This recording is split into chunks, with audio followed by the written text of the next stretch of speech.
माघ मास महात्म 16वां अध्याय। कार्तवीर्य कहने लगा कि हे भगवान, वह राक्षस कौन था और कांचन मालिनी कौन थी? उसने अपना धर्म कैसे दिया और उनका साथ कैसे हुआ? हे ऋषि, अत्रि ऋषि की संतानों के सूर्य, यह कथा सुनाकर मेरा कौतूहल दूर कीजिए। तब दत्तात्रेय जी कहने लगे कि राजन, इस पुरातन विचित्र इतिहास को सुनो।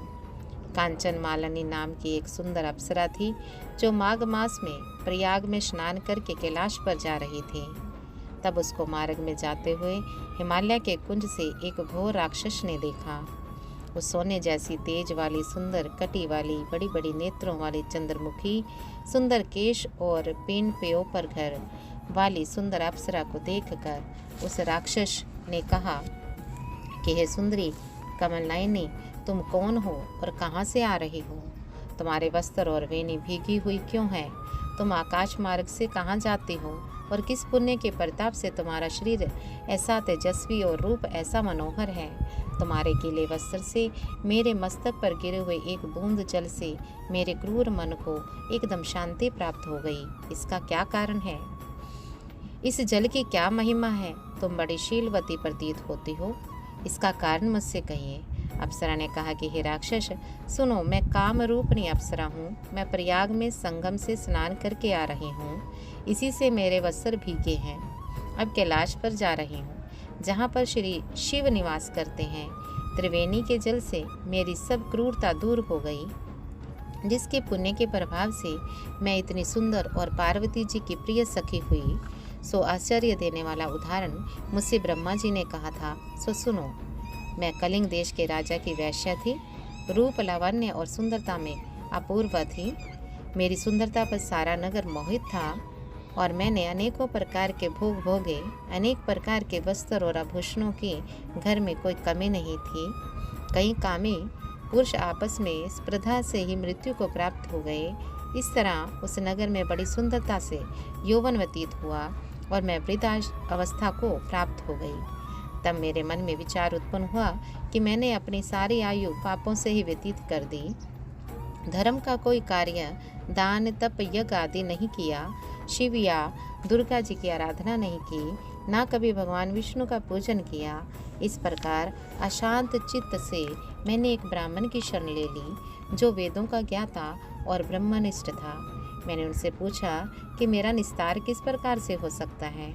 महाराज, साधु सज्जन अच्छे और बुरे सभी पर दया करते हैं, इसलिए मुझ दीन पर भी कृपा करके मुझ कीचड़ में डूबी हुई को पकड़ कर उबारिए। क्षीर सागर क्या हंस को ही दूध देता है, बतख को नहीं देता? तब वह ब्राह्मण राजा का पुरोहित इन सब बातों को सुनकर मुझ पर दया करके कहने लगा कि तू ब्रह्मा के क्षेत्र प्रयाग में जाकर माघ मास में त्रिवेणी संगम में स्नान कर, परंतु मन में अशुभ क्रिया का विचार नहीं करना। पापों के नाश के लिए महर्षियों ने तीर्थ यात्रा से स्नान अधिक और कोई प्रायश्चित नहीं बताया। प्रयाग में स्नान करने से तुम अवश्य पवित्र होकर स्वर्ग को जाएगी। हे भामिनी, पुराने समय में गौतम ऋषि की स्त्री को देखकर इंद्र ने काम के वशीभूत होकर कपट वेश में उससे भोग किया था। इसलिए ऋषि द्वारा श्राप दिया गया और उसका शरीर अत्यंत लज्जा युक्त हजारों भगों वाला हो गया।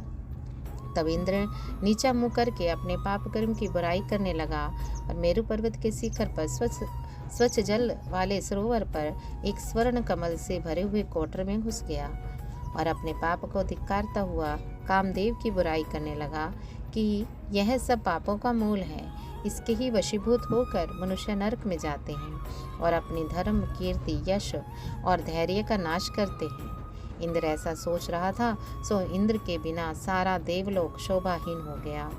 तब देवता, गंधर्व, किन्नर, लोकपाल इंद्राणी के सहित बृहस्पति जी से जाकर पूछने लगे कि महाराज, इंद्र के ना रहने से स्वर्ग ऐसा शोभाहीन हो गया है जैसे सतपुत्र के बिना श्रेष्ठ कुल।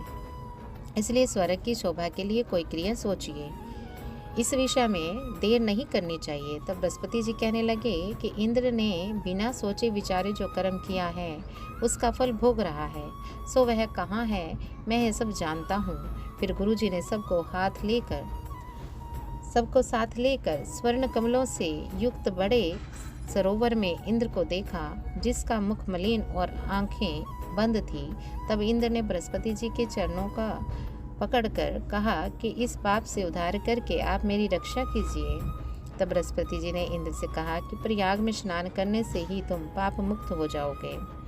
तब इंद्र सहित सब ने प्रयाग में जाकर संगम में स्नान किया और त्रिवेणी स्नान से इंद्र पाप मुक्त हो गए।